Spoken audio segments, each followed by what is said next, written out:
जब हमारा डेलीगेशन बैठेगा आपको सूचना आ जाएगी। और मुझे भरोसा है, अभी भी मुझे भरोसा है उस 56 इंची सीने पे। भाई वो प्रधानमंत्री केवल भारतीय जनता पार्टी के नहीं है, 140 करोड़ लोगों के हैं, है कि नहीं है? मोदी जी पुरानी पेंशन बहाल करो, मोदी जी पुरानी पेंशन बहाल करो। 2 दिन बाद अगर उन्होंने यह आश्वासन नहीं दिया कि आपकी कैबिनेट के साथ या फिर फाइनेंस मिनिस्ट्री के साथ इस मुद्दे पर ओपीएस के सभी समाधान हेतु आपके प्रस्ताव पर चर्चा नहीं की गई तो अगली बार चक्का जाम नहीं, दिल्ली जाम होगी। हड़ताल करनी पड़ी तो हड़ताल होगी।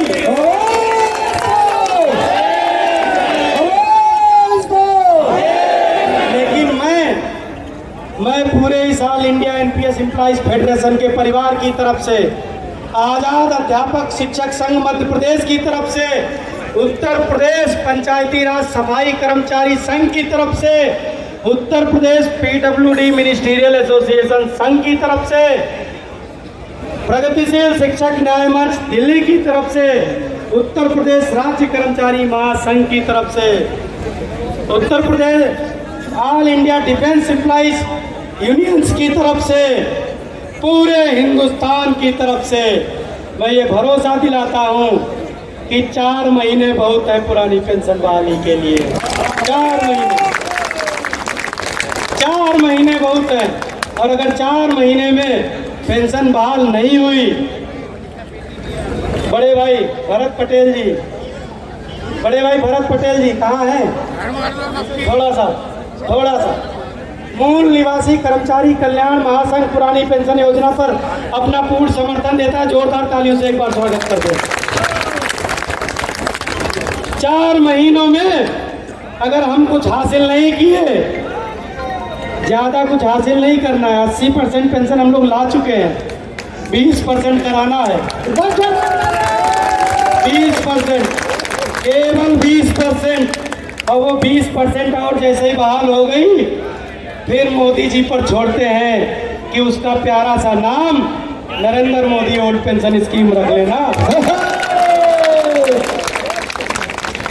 अब इससे बढ़िया क्या बात होगी? कभी मोढेरा का नाम बदल के नरेंद्र मोदी करते हो, कभी गुड़गांव का नाम बदल के गुरुग्राम करते हो। अरे हमारी भी पेंशन का नाम आप पे छोड़ दिया। 1 करोड़ लोग तैयार हैं, लेकिन तैयार हैं? सारे लोग तैयार हैं। आपकी टीम का है, लेकिन जो सांसद और विधायक यहाँ बैठे हैं, एक इलेक्शन में हर इलेक्शन जीतते हैं और हारते हैं, 5-5 पेंशन उठाना क्या ये जायज़ है?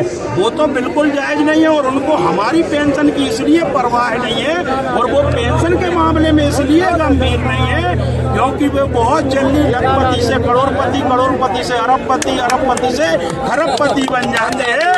और हम लोग यदि हमको पेंशन नहीं मिलेगी तो हम मध्यम वर्ग से गरीबी रेखा में आ जाएंगे। इसलिए हम चाहते हैं कि हम जब रिटायर हों तो हम अपनी वृद्ध माता पिता का इलाज करा सकें, हम अपनी वृद्ध पत्नी का इलाज करा सकें, हम अपने जो रोजगार नहीं दे रहे हैं बेरोजगार बच्चों को पाल सकें। इसलिए पेंशन के लिए हम इतना नहीं करेंगे जितना ये हद से ज़्यादा गुजरते हैं अपने चुनाव के लिए, अपनी सरकार बनाने के लिए। इनको 2026 में बता देंगे। हम वो वाला सिस्टम नहीं बनाएंगे कि यहाँ पर घोषणा पत्र में लिखवा दिया उधर पर। अब जब भी आंदोलन करेंगे सारी रेलें रोकेंगे और सारी सड़कें रोकेंगे। भारत माता की जय, माता की जय, जिंदाबाद। भारत भाई संघर्ष करो, हम तुम्हारे साथ हैं। मंजीत भाई संघर्ष करो, हम तुम्हारे साथ हैं। साथियों, एक सर मैं बोलना चाहते हैं, हमारे मंजीत भाई से आशा जागृत हुई है पहले हमारे यहाँ पर जो भी नेतृत्व करता रहा कोई भी व्यक्ति ओपीएस का, उसका एक ही काम था कि वो सरकार से कभी बातें नहीं करता रहा। उसका काम है विपक्ष के घोषणा पत्र में उसको ओपीएस को डलवा देना, और जब सरकार वो पार्टी हार जाए तो फिर हम सरकार विरोधी बन जाते हैं। इसलिए मंजीत भाई जो पहली बार हमारे साथ में एक चीज हुई है कि मंजीत भाई सत्ता में जो सरकार होती है उससे ओपीएस की बात कर रहे हैं, उससे सीना लगा के ओपीएस की बात कर रहे हैं। इसलिए हमें विश्वास है कि सरकार किसी की भी हो, ओपीएस मंजीत भाई के नेतृत्व में भारत देश में लागू होगी। सर, आज आपने अपने भाषण में कहा कि 80% जो है पेंशन बहाल हो चुका है, तो सरकार को भी और कर्मचारियों को भी बताने का कोशिश करिए कि आखिर 20% कहाँ फंसा हो। बताता हूँ।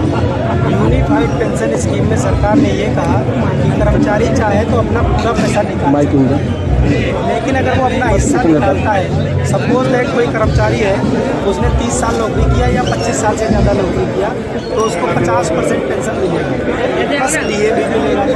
लेकिन कब मिलेगा? जब पूरा अनुदान सरकार ले लेगी और उसकी जगह पर सरकार उसको लमसम अमाउंट के रूप में कुछ पैसा वापस करेगी। तो जो लमसम अमाउंट का जो खेल है उसको समझिए कि यूपीएस में आधा आपका है और आधा सरकार का है, क्योंकि कंट्रीब्यूशन बराबर है। जो सरकार लमसम अमाउंट के रूप में वापस कर रही है वो उस टोटल अनुदान का, यानी आधा आपका और आधा सरकार अगर मिला दे तो उसका 10% है। अगर आप अपना वाले का देखते हो तो वो 20% है। समझ रहे हैं? तो अगर आप जो आधा आपका प्लस आधा सरकार का उसमें से अपना हिस्सा पूरा निकालते हो तो 40% और निकालना पड़ेगा। कितना? 40%। अगर आप 40% निकालते हो तो जो पेंशन आपको 50% मिलनी चाहिए थी वो 30% मिलेगी, तो नुकसान कितने का हुआ? 20%। हम ये कह रहे हैं कि आप हमें लमसम अमाउंट मत दो, हमें आपका लमसम नहीं चाहिए। जो यूपीएस में जो आधा आधा हमारा और आधा सरकार का है उसमें से आधा दे दो जो मेरा पैसा है। हमें सरकार के पैसे की ज़रूरत नहीं है, हमें अपना पैसा क्यों छोड़ना? सरकार अपने मेंबर्स को, सांसदों को, विधायकों को पैसा भी देती है, पेंशन भी देती है। 2 बार रहे तो 2 पेंशन देती है, 3 बार रहे तो 3 देती है। हम तो केवल अपना हिस्सा मांगते हैं। और नौकरी करता कौन है? ये वो गरीब मझोले परिवार हैं जिनका नौकरी के बिना कोई गुजारा नहीं। अगर नौकरी ना हो तो हज़ारों हजार साल से गरीबी में जी रहे, ये वो परिवार है, उनकी जेब से तुम उनका हिस्सा चाहिए। और अगर वो अपना हिस्सा निकाले तो उसकी पेंशन कम हो रही है, 50% की जगह 30% बनेगी। अब उसकी तो सैलरी ही कम थी, ऊपर से 50% और कम थी। अब वो जब 30% रह जाएगी तो वो नाम मात्र की पेंशन रह जाएगी। ये दिक्कत है। तो इसलिए हम सरकार से कह रहे हैं हमें हमारा हिस्सा वापस कर दो और 50% को कम मत करो। प्लस ये जो 25% का जो फार्मूला आपने लगाया, 25 साल का फार्मूला, वो गलत है। 20 साल सफिशिएंट है, पहले भी था 20 साल, 20 साल आज भी है, बहुत सारे राज्यों में 20 साल है, सेंट्रल में 20 साल है। तो एक देश एक विधान, 20 साल की अगर 20 साल की नौकरी के बाद आप गारंटी दे रहे थे तो ऐसी क्या दिक्कतें आ गई? कोरोना में हमने झेल लिया, मंदी में हमने झेल लिया, भारत कभी नहीं टिका। ट्रंप की इतनी मतलब जो है बादशाहत या दादागिरी कह लीजिए, उस दादागिरी को भी झेल लिया, फिर भी हमारा देश गिरा नहीं।